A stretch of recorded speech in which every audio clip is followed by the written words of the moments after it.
이 히브리서 11장을 우리가 뭐라고 합니까? 믿음장이라고 하잖아요. 성경에 나오는 기라성 같은 믿음의 선각들이 다 여기에 등재되어 있기 때문입니다. 한번 보겠습니다. 먼저 1절에는 믿음장답게 믿음에 대한 정의가 나오죠. 믿음은 바라는 것들의 실상이요 보이지 않는 것들의 증거니. 그리고 3절 믿음으로 모든 세계가, 4절 믿음으로 아벨은, 5절 믿음으로 에녹은, 6절 믿음이 없이는 하나님을 기쁘시게 못하나니, 7절 믿음으로 노아는, 8절 믿음으로 아브라함은, 9절 믿음으로 그가 이방 땅에 있는 것 같이, 11절 믿음으로 사라는, 12절, 13절 다 믿음을 따라 죽었으며, 17절 믿음으로 이삭을 드렸으니, 20절 믿음으로 이삭은, 22절 믿음으로 요셉은, 23절 믿음으로 모세가 났을 때에, 24절 믿음으로 모세는, 27절 믿음으로 애굽을 떠나, 28절 믿음으로 유월절과, 29절 믿음으로 그들은 홍해를 육지같이 건넜으나, 30절 믿음으로 7일 동안 여리고를 도니, 31절 믿음으로 기생 라합은, 33절 믿음으로 나라들을 이기기도 하며, 그리고 마지막 39절 이 사람들은 다 믿음으로 말미암아 증거를 받았느니라. 그래서 우리는 이 히브리서 11장을 믿음의 전당 혹은 명예의 전당이라고 합니다. 그런데 이 믿음의 전당에 제1호로 등재된 사람은 가인에게 살해를 당한 아벨이고, 제2호 인물이 바로 오늘 본문의 주인공인 에녹입니다. 여러분, 에녹은 어떤 사람이었습니까? 참 대단한 인물이죠. 본문 5절을 다시 한번 보십시오. 믿음으로 에녹은 죽음을 보지 않고 옮겨졌으니 하나님이 그를 옮기심으로 다시 보이지 아니하였느니라. 그는 옮겨지기 전에 하나님을 기쁘시게 하는 자라는 증거를 받았느니라. 죽음을 보지 않고 옮겨진 사람이라고 합니다. 5절 이 한 절에 옮겨졌다는 말이 무려 3번이나 나오는데 이게 무슨 뜻일까요? 에녹에 관한 얘기가 나오는 구약 창세기 5장 24절을 보면 이렇습니다. 에녹이 하나님과 동행하더니 하나님이 그를 데려가심으로 더 이상 세상에 있지 아니하더라. 거기 나오는 데려가셨다는 말씀이 히브리어 라카흐인데 그 단어가 바로 옮겨가다는 뜻입니다.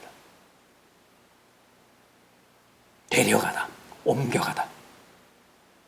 그러니까 오늘 본문에서 하나님이 에녹을 옮기셨다는 것은 곧 하나님이 에녹을 산채로 락하하셨다. 하늘로, 이 세상에서 하늘로 곧장 데려가셨다. 그런 뜻입니다. 참 놀랍고 신비한 기적인데 성경에는 이렇게 죽음을 거치지 않고 막바로 하늘로 간 또 한 사람이 있죠. 누굽니까? 불수레를 타고 하늘로 승천한 엘리야 아닙니까? 엘리야 선지자도 하나님이 죽음을 생략하시고 에녹처럼 그렇게 곧장 하늘로 락하하셨습니다. 자, 이처럼 에녹은 특별한 믿음의 사람이었고 그래서 죽음을 맛보지 않고 직접 천국으로 옮겨진 그야말로 전설적인 인물이었는데 그렇다면 그 비결이 대체 뭐였을까요? 오늘 본문은 그 부분을 이렇게 말씀합니다. 5절 하반절. 그는 옮겨지기 전에 하나님을 기쁘시게 하는 자라는 증거를 받았느니라. 그러니까 하나님을 기쁘시게 하는 자라는 인정을 받았기 때문에 하나님이 그렇게 그를 산채로 천국으로 옮기셨다는 거예요. 연세 드신 어른들의 가장 큰 소망은 오직 하나죠. 평안히 천국 가는 것. 그런데 그 소원을 이루시려면 살아생전 반드시 이 에녹처럼 하나님을 기쁘시게 하셔야 합니다. 그렇게 하시면 에녹이나 엘리야처럼 산채로 옮겨지시지는 못하더라도 험하고 고통스러운 최후가 아니라 보다 품이 있고 평안하고 가족이나 주위 사람들에게 민폐를 덜 끼치는 웰다잉 보다 아름다운 최후, 행복한 죽음을 맞을 수 있다는 겁니다. 자, 그렇다면 우리가 과연 어떻게 해야 하나님을 기쁘시게 할 수 있을까요? 에녹은 어떻게 해서 하나님을 기쁘시게 했을까요? 본문 6절을 보십시오. 믿음이 없이는 하나님을 기쁘시게 하지 못하나니 하나님께 나아가는 자는 반드시 그가 계신 것과 또한 그가 자기를 찾는 자들에게 상 주시는 이심을 믿어야 할지니라. 그렇습니다. 믿음이 없이는 절대 하나님을 기쁘시게 할 수 없습니다. 오직 믿음만이 하나님을 기쁘시게 할 수 있다고 합니다. 어떤 믿음요? 본문은 두 가지를 말씀합니다. 그가 계신 것과 또 그가 상 주시는 이심을 믿어야 한다고 합니다. 그럼 먼저 그가 계신 것을 믿는다는 말은 무슨 뜻일까요? 하나님의 존재 그 자체를 믿는다는 겁니다. 하나님의 실제를 믿는다는 뜻입니다. 에녹이 평소 하나님의 존재, 하나님의 살아계심을 어떻게 믿었는지 창세기 5장 22절 이하를 보면 잘 알 수 있습니다. 에녹이 무두셀라를 낳은 후 300년을 하나님과 동행하더니 하나님이 그를 데려가심으로 그가 세상에 있지 아니하였더라. 에녹이 하나님과 동행했다고 합니다. 몇 년을요? 무려 300년을. 얼마나 대단합니까? 어떻게 사람이 하나님과 300년을 동행할 수 있을까요? 불가사의하지 않습니까? 동행이 뭡니까? 함께 나란히 서서 혹은 함께 손을 잡고 서로 대화하며 교감하며 길을 걷는 걸 말합니다. 길을 가는 걸 말합니다. 동행. 그것은 하나님의 존재를 믿되 정말 그분이 지금 내 옆에서 나와 함께 길을 가고 계신다고 확신하지 않고서는 절대 불가능합니다. 에녹은 늘 그렇게 생생하게 그렇게 구체적으로 하나님의 살아계심과 지금도 나와 함께 하심을 실감하며 체감하며 살았다는 겁니다. 300년을. 우리는 1년도 몇 개월도 하나님과 동행하기가 쉽지 않잖아요. 어떤 때는 하나님이 계신 것 같고 나와 동행하고 계시는 것 같이 느껴져도 또 어떤 때는 하나님이 안 계신 것 같고 전혀 나와 동행하고 계신 것 같지 않습니다. 올해도 우리는 자주 그런 회의와 불신 속에서 엎어지고 자빠지며 이 추석까지 왔습니다. 솔직히 단 한 번도 제대로 된 확신을 가지고 하나님과 동행하며 주님을 기쁘시게 한 적이 없는 우리들 아닙니까? 그게 사실이잖아요. 그런데 에녹을 보십시오. 얼마나 대단합니까? 얼마나 위대합니까? 300년을 하루같이 흔들림 없이 하나님의 존재를 믿고 그분과 나란히 동행했다는 겁니다. 그러니 하나님이 얼마나 그를 기뻐하셨겠으며 또 그를 얼마나 사랑하시고 귀하게 여기셨으면 죽음마저도 생략하시고 하늘로 곧장 데려가셨겠습니까? 여러분, 하나님을 기쁘시게 하려면 무엇보다도 하나님의 존재를 믿되 막연하게가 아니라 추상적 실체, 관념적 실체가 아니라 구체적으로 지금 내 곁에서 나와 함께 동행하고 계신 분으로 확신하셔야 합니다. 마태복음 24장 22절을 보면 이런 말씀이 나옵니다. 그날을 감하지 아니하면 모든 육체가 구원을 얻지 못할 것이나 아버지께서 택하신 자들을 위하여 그 날들을 감하셨느니라. 이게 무슨 말씀이죠? 구약시대 에녹 시대 때는 사람들이 수백 년을 살았습니다. 그때는 인간의 평균 수명이 700년, 800년이었습니다. 그래서 에녹도 300년간이나 하나님과 동행했던 겁니다. 그러나 오늘날은 인간의 수명이 그렇게 길지 않잖아요. 옛날처럼 그렇게 길었다가는 구원 얻을 육체가 아마 하나도 없을 겁니다.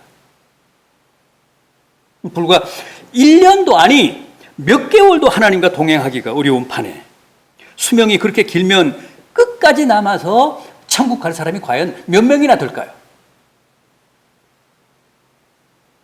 옛날보다 세상이 훨씬 더 악해졌는데 그래서 하나님이 택하신 자들을 위해 인간의 수명을 크게 감하셨다는 겁니다. 따라서 지금은 몇백 년이 아니라 몇십 년만 하나님과 잘 동행해도 모두 천국 갑니다. 그럼에도 그것조차 힘들어하며 늘 불신과 회의에 빠져 방황하는 게 바로 오늘 우리들의 모습이고 또 이 시대 믿는 자들의 안타까운 삶의 현주소라는 겁니다. 부디 하나님의 존재, 하나님의 살아계심을 확신하시고 에녹처럼 하나님과 보다 성실하게 꿋꿋하게 동행하시기 바랍니다. 그게 바로 진정한 믿음입니다. 또 그래야 하나님이 우리를 기뻐하사 복되고 평안한 최후를 맞게 하십니다. 다음으로 하나님을 기쁘시게 하는 믿음이란 그가 상 주시는 이심을 확신하는 믿음이라고 합니다. 이 말씀은 또 무슨 뜻일까요? 여기서 말씀하는 상이란 마지막 때 최후 심판 때 주시는 하나님의 상급을 가리킵니다. 따라서 이 믿음 또한 우리에게는 대단히 중요한 신념인데 당시 에녹은 바로 이 최후 심판에 대한 믿음이 투철했다는 것이고 그게 또한 하나님을 기쁘시게 했다는 거예요. 에녹이 하나님의 심판을 얼마나 철저하게 믿고 당대 사람들에게 그 사실을 얼마나 열심히 증거했는지는 신약의 유다서가 잘 전해주고 있습니다. 유다서 14절 이하입니다. 아담의 7대 손인 에녹이 사람들에게 예언하여 이르되 모든 경건치 않은 일과 경건치 않은 죄인들을 주께서 정죄하여 후에 반드시 심판하시리라. 에녹이 그 시대 사람들을 향해 그렇게 하나님의 심판을 열심히 경고했다는 겁니다.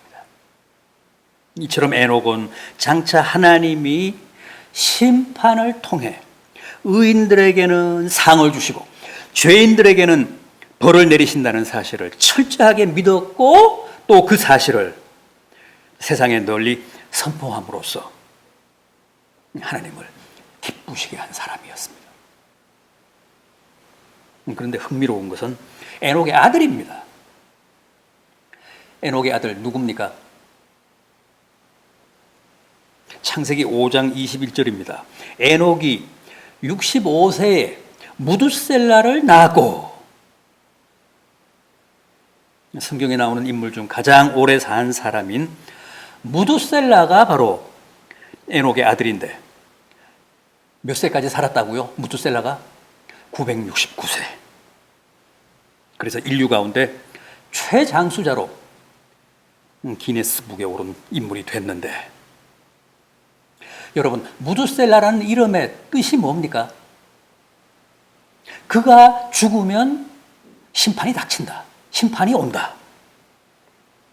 그게 무두셀라라는 이름의 뜻이고, 전승에 의하면 그 이름은 하나님이 장명해서 아비인 에녹에게 주신 계시적인 이름이었습니다.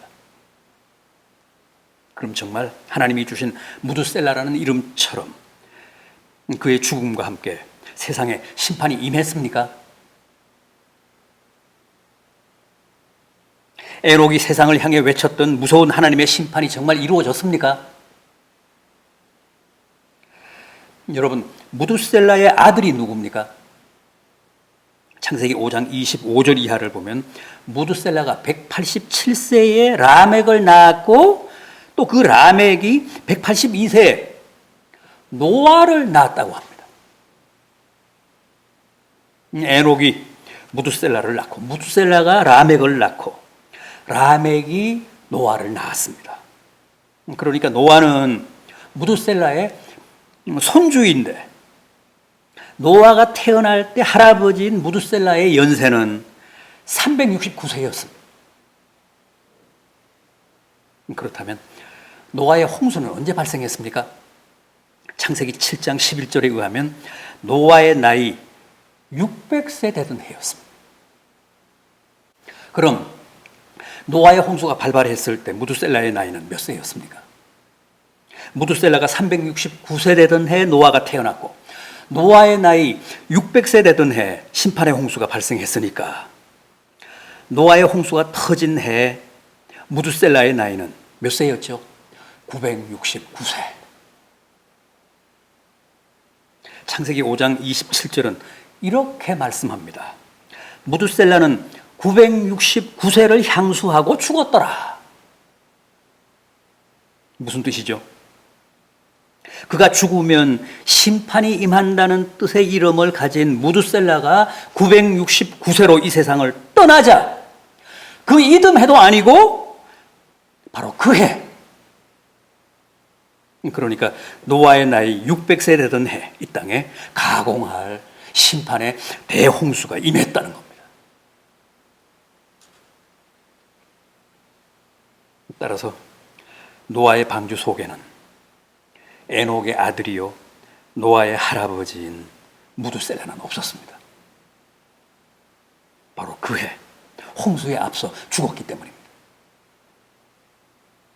얼마나 경악할 사실입니까? 얼마나 무섭도록 자신의 약속과 계시에 철저한 하나님이십니까? 또 얼마나 그 하나님의 심판의 약속을 철석같이 믿었던 에녹이었습니까? 그래, 969년 후에나 올 심판을 얼마나 지독하게 믿었으면 하나님이 다 감동하셔서 죽음을 거치지 않고 직접 그를 하늘로 데려가셨겠습니까? 여러분, 일찍이 에녹이 굳게 믿었던 하나님의 심판이 그로부터 1000년 뒤, 정확히는 969년 뒤 무두셀라가 죽자 실제 대홍수로 임했던 것처럼 앞으로 있을 최후 심판도 반드시 하나님이 약속하신 그대로 임합니다. 오늘 우리도 바로 그 사실을 믿고 에녹처럼 세상을 향해 하나님의 최후 심판을 증거하고 경고해야 하나님이 기뻐하십니다.